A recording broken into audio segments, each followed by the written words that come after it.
everyone. I am Science Core and I am here with a new beautiful chapter and its marvelous concept, that is gravitation. Let's start our chapter without any further delay. Gravitation.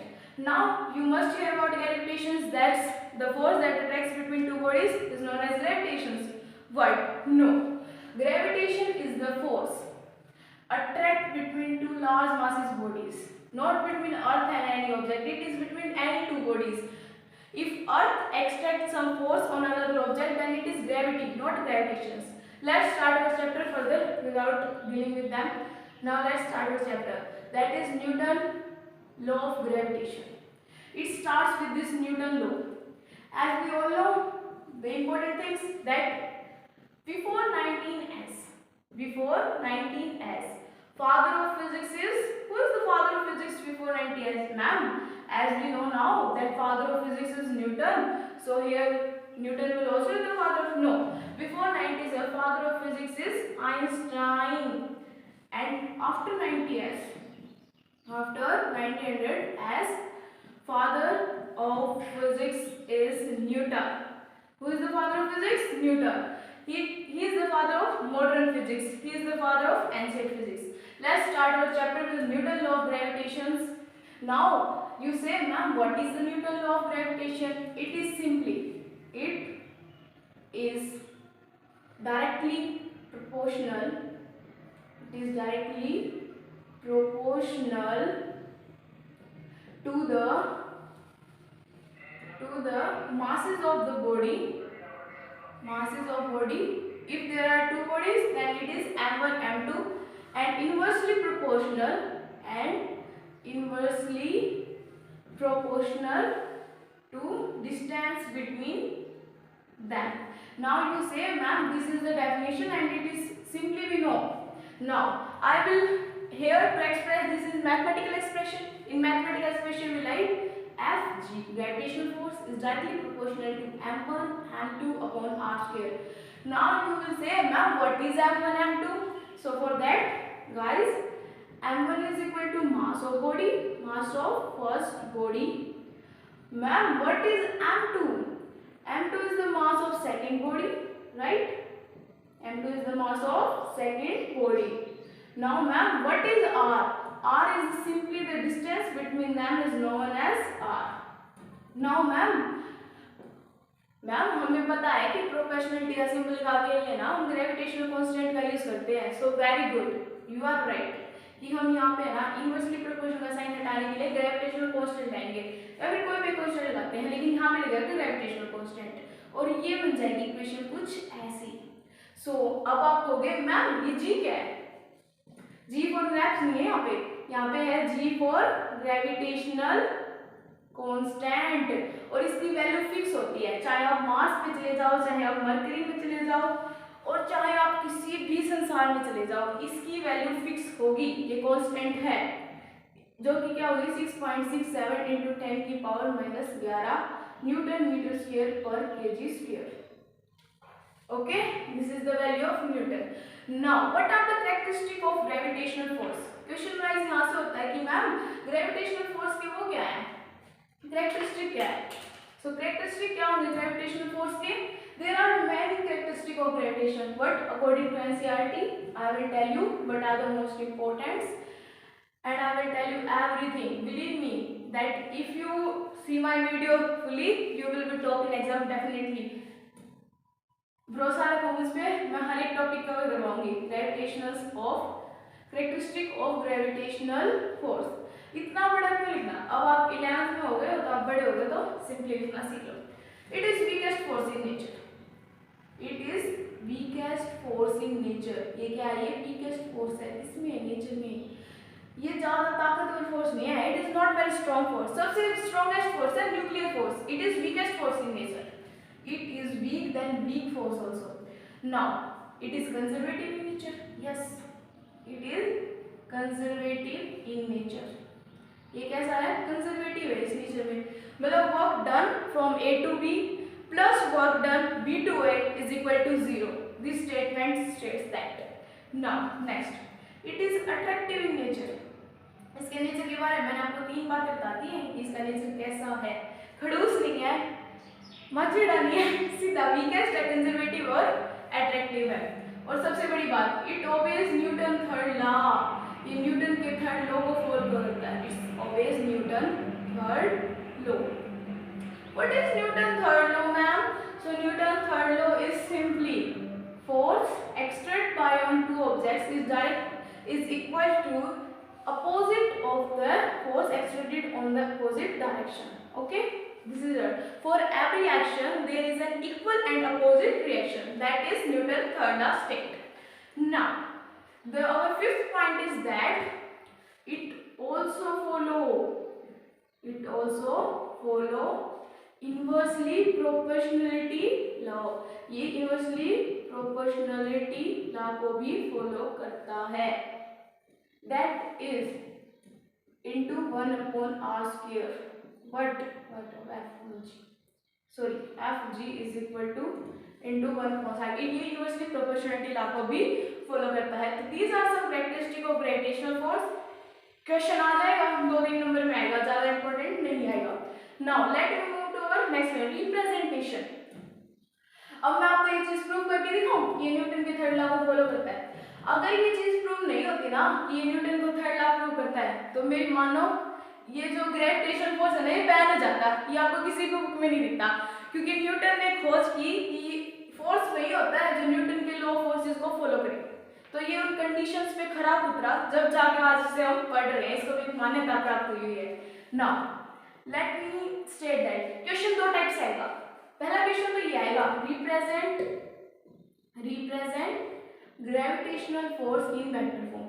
एक तो question ऐसे आ सकता है, या फिर question क्या आएगा, represent की स्पेलिंग बताते भी नहीं हो, it is represent gravitational force in vector form. क्या तो क्वेश्चन ये आएगा, या फिर क्वेश्चन क्या आएगा, शो करो ये जो ग्रेविटेशनल फोर्स है वो फॉलो करता है किस चीज को, न्यूटन के थर्ड लॉ को। ये चीज हमें क्या करनी है, शो करनी है। तो इन 2 वेज में क्वेश्चन आ जाएगा। तो कई लोगों को पता होता है कि आंसर क्या आएगा, सारी थ्योरी रट लेते हैं, सब कुछ कर लेते हैं, लेकिन पता नहीं चल जाता किस क्वेश्चन में किस आंसर। तो उस चीज में आपको बिना उलझो पता चले, आप साइंस कोर्स से पढ़ के आएगा, तो उसके लिए अब देखो, पहले मैं आपको डायग्राम के थ्रू समझाती हूँ। You all know about coordinate axis, after all you are 11th student, आपको कोऑर्डिनेट एक्सिस के बारे में पता होगा। नाउ देखो, it's X axis, it's Y axis, it's Z axis. Now there is a point A here, यहाँ पे एक पॉइंट है बी, और यहाँ पे एक पॉइंट है सी, और यहाँ पे ऐसे क्या बात है, यहाँ पे एक पॉइंट ए पे रखा हुआ है एक बॉडी जिसका है मास m1, यहाँ पे रखी हुई है m2 की, इसका वेक्टर है r1, इसका वेक्टर है r1 वेक्टर, इसका है r2 वेक्टर, और ये है रिजल्टेंट वेक्टर। यहाँ पे फोर्स एक्ट हो रहा है F1, वो भी अपवर्ड डायरेक्शन में। यहाँ पे फोर्स एक्ट हो रहा है F2 डाउनवर्ड डायरेक्शन में। और यहाँ पे बीच में जो फोर्स एक्ट हो रहा है वो है F12, और यहाँ पे जो हो रहा है वो है F21। Now see F1 and F2, these two are external forces, ये दो बाहर फोर्स है। लेकिन जो F12 और F21 है, these are internal forces, ये तो क्या है, ये internal forces हैं। Now you always say ma'am diagram तो आपने बना दिया, अब बताओ तो कैसे प्रूव करें हम। तो देखो कैसे प्रूव करेंगे। सबसे पहले तो हम इसे वेक्टर फॉर्म में तो लिख लिया आपने। सबसे पहले देखो F, right, this is F G, okay, it is G m1 m2 upon magnitude r12 का स्क्वायर डॉट का मतलब फिजिक्स में होता है मल्टीप्लाई, ऑफ कोर्स मैथ में भी होता है, अगर आपने 11th में मैथ को ऑप्टेड किया हुआ। Physics is a common subject between bio and math, that's all. And this is r12 की cap, and this is the force 12 का vector. Now this is the force F21 का vector, that is G m1 m2, यहाँ पे r क्या हो जाएगा 2 1 magnitude square dot r21 की cap. Now see, according to Newton third law, what happens here? According to Newton third law, this should be equal to the force equal and opposite in direction, and this all will be equal to the r, that is minus n, okay. Now see F12 का factor plus F21 का factor, what is this? Ma'am इससे तो इन दोनों का add हो जाएगा और ये प्रूव नहीं हुआ। Yes, you are doing it right. So what we will do now, we will do this like this, that 1m2 is equal to g m1 m2 r12 का square is equal to minus g m1 m2 r21 का square. This is opposite of this. If this is, what is the value of this? This is minus F21. Hence proved. Hence this is proved that it follows Newton third law and this is the representation is gravitational force. मेरे साथ pen लेके लिखते चलिए और आपका अगर test होगा कल तो इस चैप्टर का तो अमेजिंग जाने वाला है। हमेशा ये सोच के पढ़िए कि अब आपको वाले दिन टेस्ट है और ये सोच के प्रिपरेशन कभी भी वेस्ट नहीं जाती। अब मैं आपको बताना चाहूँगी ग्रेविटोन। मैम हमने ग्रेविटेशन के बारे में पढ़ा है, ग्रेविटेशनल फोर्स के बारे में पढ़ा है, लेकिन ma'am what is graviton? These are the particles, these are the particles. Ma'am particles तो बहुत सारे होते हैं पर आपने इनके बारे में ही डिस्क्राइब किया, these are the particles because these are responsible. Ma'am ये ऐसा किसके लिए रिस्पॉन्सिबल है जो आप इनके बारे में इतना वो हाईलाइट करके बता रहे, these are responsible for gravitational force. ये ग्रेविटेशनल फोर्स को करने में हेल्प करते हैं, इसलिए मैं इनके बारे में इतना डिटेल में बता रही हूँ। ओके, ये था ग्रेविटेशनल फोर्स। अब हम बात करते हैं ग्रेविटी की। मैम ग्रेविटेशनल फोर्स और ग्रेविटी एक नहीं होता, तो कई बच्चों की आधी जिंदगी इसी बात में जानकर निकल जाता है कि ग्रेविटेशनल फोर्स और ग्रेविटी में अंतर है या नहीं है। तो उसके लिए सुनो, ये है हमारा ग्रेविटेशनल फोर्स, ठीक है, और ये है हमारी gravity, this is our gravity. Now see, इन दोनों में अंतर क्या है? Between any two object, between any two object, अगर किसी भी दो ऑब्जेक्ट के बीच में लगता है तो वो होगा ग्रेविटेशनल फोर्स, लेकिन बिटवीन अर्थ के या फिर किसी object and any other object, और अगर अर्थ और किसी और ऑब्जेक्ट के बीच में लगता है तो होते हैं ग्रेविटी, ठीक है। आधे लोग इसमें कंफ्यूज रहते हैं ना, ग्रेविटी ग्रेविटेशन तो एक ही बात होती है, तो ये एक बात नहीं होती गाइस, ये अलग अलग बातें होती है। Now gravity, what is gravity? Gravity is the acceleration, it is the type of acceleration produced on the earth। Ma'am इसकी भी वैल्यू फिक्स होती है क्या? हाँ बेटा, इसकी भी वैल्यू फिक्स होती है, लेकिन इसकी वैल्यू अर्थ पे अलग होगी, मार्स पे अलग होगी, मरकरी पे अलग होगी, स्पेस में अलग होगी, मेरे कमरे में अलग नहीं होगी क्योंकि वो अर्थ में ही आता है, ठीक है ना। इसकी वैल्यू मैम, हम इसकी वैल्यू फाइंड आउट करना चाहते हैं, तो अगर आप इसकी वैल्यू फाइंड आउट करो, देखो जो ग्रेविटेशनल फोर्स होता है वो is simple Gm1 m2 upon r square, simple value. But जो फोर्स होता है वो ma के इक्वल होता है, right, according to Newton second law. और ये क्या हमने सीखा था, हमें इसने एक्सेलरेशन ही बताया था, it is mg, right. So this is because of Newton second law. Newton ने अपने सेकंड लॉ थर्ड लॉ दे के हेल्प होती है कई चीजों को प्रूव कराने की। नाउ ये भी फोर्स है, ये भी फोर्स है, तो मैम क्या हम इन्हें एक साथ रख दें? तो यहाँ पे ना आप एक तो ले लो मास ऑफ अर्थ और एक ले लो अदर ऑब्जेक्ट का mass, and this is same. Now g big M small m r square must be equal to mg, right. अब यहाँ से हमें g की वैल्यू निकालनी है, तो ये देखो, तो g की वैल्यू क्या आ गई? g large m upon r square.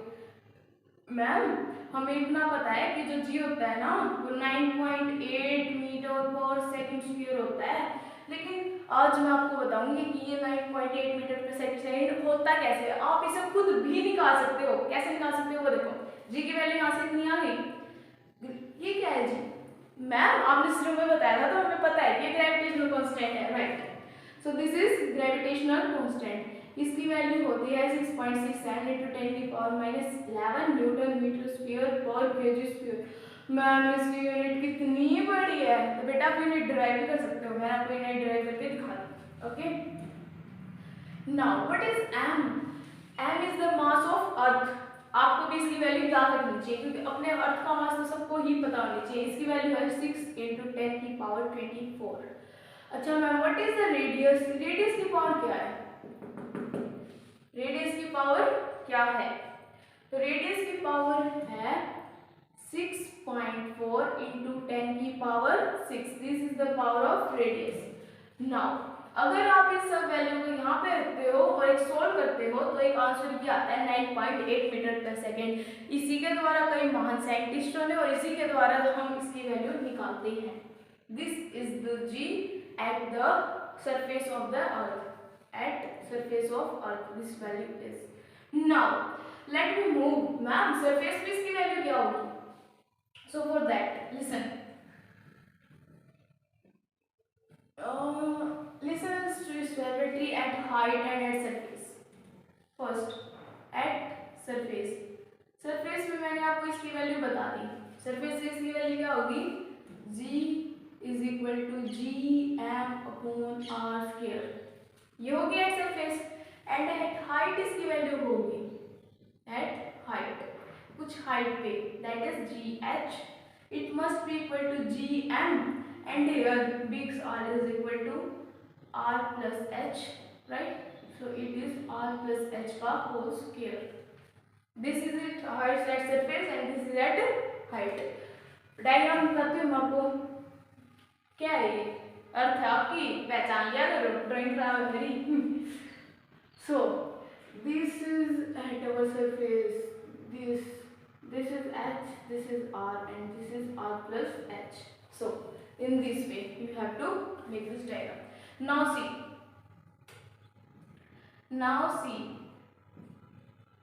what is this? This is height upon surface gravity. Now it is r² upon r plus h का whole square. This is the real value. This is the real value for large heights. आधे बच्चे इस चीज में confuse हो जाते हैं कि लार्ज हाइट आ गई तो हम कौन सी वैल्यू यूज करें।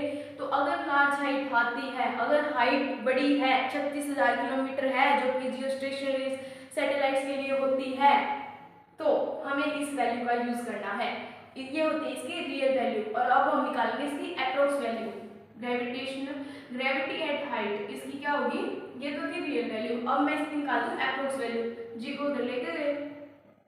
अब हम क्या करेंगे? r² को कॉमन ले लेंगे नीचे से क्या करेंगे? r² को कॉमन लेंगे, ले लिया तो यहाँ पे क्या बचेगा? यहाँ पे बचेगा 1 plus h/r, राइट? r² से r² कट गया तो यहाँ पे क्या है? g, यहाँ पे बचा इसका स्क्वायर, राइट? अब इसको जब हम ऊपर लाएंगे तो 1 plus h/r आएगा और 2 की पावर क्या हो जाएगी? -2 हो जाएगी, राइट?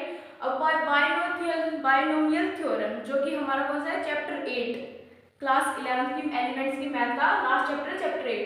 बायनोमियल थ्योरम में टर्म आती है कि जो पावर यहाँ पे होगी वो यहाँ पे आ जाएगी। So according to binomial theorem it minus here and it is 2h/r and this is gh and this is approx value of g. It is approx value of g for small height.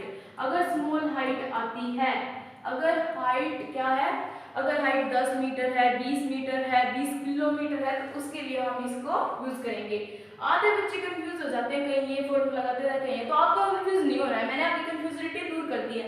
ये तो होगी real value for large height and this is approx value of G for small height. ये होगी छोटी heights के लिए। I hope you all understand this. I did my best. Now let's next to, ये तो हमने बात की हाइट की, ये तो हम जाके आ गए आसमान तक। अब क्या धरती के बीच में चले? डेप्थ में चले क्या? बताओ। चलो अब मैं आपको बताती हूँ GD के बारे में। Depth of earth. अब चलेंगे हम डेप्थ में, पहले हम गए थे हाइट में। तो देखो स्मॉल जी आपको भी पता है, मेरे को भी पता है, Gm/r²। यहाँ पे डेप्थ की बात हो रही है, हम पृथ्वी के अंदर जा रहे हैं। पहले तो हम कहाँ गए थे? पृथ्वी के हाइट पे गए थे, अब हम पृथ्वी के अंदर आ रहे हैं। तो इसकी शेप कैसे होती है? स्फीयर। अर्थ की शेप कैसे होती है? पृथ्वी। लो मैंने लिख दिया, ये पृथ्वी है और इसकी अर्थ होती है स्फीयर की फॉर्म में। और वॉल्यूम ऑफ स्फीयर क्या होती है? अगर आपने 8th का मैथ पढ़ा होगा तो आपको पता जरूर होगी, और नहीं पता तो मैं बता दूंगी, 4/3 पाई आर क्यूब। राइट, मैं आपका हर एक कंसेप्ट क्लियर करके चलूंगी, बस मेरे साथ बने रहिए एंड लाइक करना, सब्सक्राइब करना, शेयर करना बिल्कुल मत भूलिएगा। अब मैम आपको तो पता ही होगा, density is equal to mass upon volume. Right, तो mass is equal to volume into density, ये भी होना चाहिए, बिल्कुल होना चाहिए, और यही होगा। यहाँ पे क्या हो जाएगा, g volume into density upon are square. Right, हो गया, आप देख सकते हैं। अब वॉल्यूम ये होगी, राइट, जी 4/3 पाई, अगर यहाँ पे आपने वी आर लिया, यहाँ पे आपने लार्ज आर लिया है, तो यहाँ पे भी आप लार्ज आर ले लो, बिल्कुल, R cube upon are square and density, and क्या मिला हमें, जी 4/3 पाई डेंसिटी, हमें ये मिली। लेकिन एक आर में बचेगा, क्योंकि यहाँ पे आर की पावर 3 थी और यहाँ पे आर की पावर 2 थी, तो एक आर ऊपर बच जाएगा। So this is like that, 3 की पावर 3 ऊपर बचेगा, ठीक है। अब हम बात करेंगे डेप्थ की, जी डी डेप्थ। डेप्थ में क्या होगा, डेप्थ में हो जाएगी G M dash upon small R square, and this is equal to G volume into density upon are square, this is equal to z 4/3 pi r cube density upon r square। Same here, जो चीजें कटने की हैं वो cut जाएंगी, जो बचेंगी वो बचेंगे 4/3 pi r cube density upon r square, and this is the value of g, this is just like that, and this comes the final result. What is this r, this is, there is big r and this is small r, right? So gd upon g, now we will do gd upon g. What is there come, g 4/3 pi r density, g 4/3 pi r density small r, it should be raised and this will be come. Now taking d as common, r is common, we get 1 minus d upon small r, 1 minus d upon r. So the value of gd comes here is equal to 1 minus d upon r, and this is g, this g come here, right, and this is r, right, r से r cancel out हो गया, gd की value यहाँ पे आ जाएगी, g side चला जाएगा, r को मना जाएगा, g is equal to 1 minus d upon r. So this is value of g for depth, for depth. Ma'am आपने डेप्थ के बारे में बता दिया, आपने हाइट के बारे में बता दिया, बट मैम क्या इनका रिलेशन भी पॉसिबल है? सो यस, इनका रिलेशन भी है। अब मैं आपको इनके रिलेशन के बारे में बताती हूँ। Relation between height and depth of the gravity, relation जानना बहुत जरूरी है, क्योंकि बहुत सारे न्यूमेरिकल्स में इसका क्या आता है, आंसर आता है। Now see relation and function chapter, relation between GD and GH, इन दोनों के बीच का रिलेशन देखिए हम। Are you ready? So see, GD तो हमारा आया था 1 माइनस डी अपॉन आर, और ये आया था हमारा 1 माइनस 2h अपॉन आर, आया था ना। This relation comes, see look at this is 1 minus 2h upon R. Now 1 cancel, r cancel, minus cancel, and there is left only double of height is equal to depth. This is the relation that come in this. Now let me move to our next topic, gravitation's depth, height, this all hands here, and we will move to our next topic. What is our next topic guys? Variation of g, variation of g. G बदलता रहता है एक जगह से दूसरी जगह, मैंने आपको पहले बताया था, मेरे रूम में जी की वैल्यू सेम है, आपके रूम में भी सेम है, लेकिन अर्थ पर ही सेम है। अगर आप मार्स पे जाते हैं या फिर मरकरी पे जाते हैं या फिर मार्स पे या फिर आप मून पे ही चले जाओ, तो जी की वैल्यू क्या अलग रहेगी। मैं उसके लिए आपको ग्राफ बना के दिखाती हूँ। Let me make graph for this variation of small G. Small G vary करेगा, बिग जी वेरी नहीं करेगा, वो कांस्टेंट है, 2 को 2 ही रहेगा, 2 बदल नहीं सकता, वो कांस्टेंट है, इसलिए वो 2 ही रहेगा। इसलिए जो बड़ा जी है वो भी है कांस्टेंट है, वो भी नहीं बदलेगा, चाहे आप कितना ही जोर लगा लो। उस दिन ऐतिहासिक जीत हो जाएगी अगर किसी ने ये प्रूव कर दिया कि जी की वैल्यू वेरी करती है। नाउ वेरिएशन ऑफ जी, इसका ग्राफ देखो, यहाँ पे रिजल्टेंट वेक्टर, यहाँ पे g small g m upon are square वाला ले लो, और यहाँ पे देखो पहले तो अर्थ तक तो ये ग्राफ बढ़ेगा, फिर ऐसे चला गया, g is directly proportional to 1 upon are square, ये होएगा आउटसाइड अर्थ, आउटसाइड अर्थ। और इनसाइड अर्थ क्या होगा, इनसाइड अर्थ होगा g is directly proportional to r square, this is inside earth. Earth के इनसाइड में जो जी है वो डायरेक्टली प्रोपोर्शनल होगा, आर स्क्वायर में इसमें इनवर्सली प्रोपोर्शनल होगा, एक variation of g outside and inside earth. Now let's move to next, gravitational potential energy. What is gravitational potential energy, हम टॉपिक वाइज चल रहे हैं। ग्रेविटेशनल पोटेंशियल एनर्जी पे क्वेश्चन पक्का आता है। What is GPE, what is gravitational potential energy, it is defined, आधे बच्चों को इसकी डेफिनेशन ही समझ में नहीं आती, वो ये स्किप कर देता है, टीचर नंबर क्या देगा जब आपने डेफिनेशन सीख ली। It is defined as the amount of energy, as the amount of energy required to bring a body from infinity से लेके आना आपको उस बॉडी को to a given point, किसी भी गिवन पॉइंट में जिसमें भी आपको कहा है into the field, to a given point into the field, field के किसी भी पॉइंट पे ले जाइए, is known as GPE, is known as GPE, gravitational potential energy.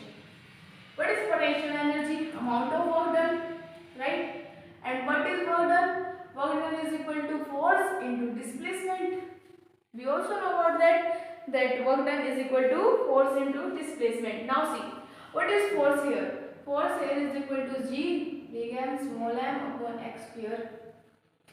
So see through diagram, okay, यहाँ पे एक मास है बड़ा है, यहाँ पे हम ये एक्सटर्नल फोर्स है, ठीक है, यहाँ पे हम फोर्स लगा है, यहाँ पे एक्सटर्नल फोर्स लगा है, इस टाइप का डायग्राम बना लो, और यहाँ पे कोई छोटा सा पार्ट है dx का डिस्प्लेसमेंट हो गया। नाउ अब देखो, this is work is equal to what, for small work done, integration should be there, g m small m upon x square dot dx. What is its value, its value between 0 to infinity, because we have to bring the charge from infinity. Now see, for small work done this is like this, and constant integration मिला जाता है, बाहर आ जाता है, आधे बच्चों को integration का वो ही नहीं पता। अगर आप चाहते हो कि मैं इंटीग्रेशन पे एक अलग वीडियो बनाऊं तो please comment. Now see, x square is not constant, you should not take it out, x square dx is there 0 to infinity. Now see, work done is equal to g small m big M, it is x, it is 1 upon infinity minus 1 upon 0, and this r comes out, and see, work done is equal to potential energy, and potential energy is equal to minus g m upon r. This is the gravitational potential energy. I have derived this formula. Okay, now see, this is nice. Now let's move to our next topic. Ma'am, you didn't tell the unit, so it is same as that of. Okay, now let's move to the next. What is gravitational field intensity? What is gravitational field intensity? Gravitational force, and it is same as that of, it is same as of G. Gravitational force, इसकी definition क्या है, gravitational field, it is gravitational force per unit mass.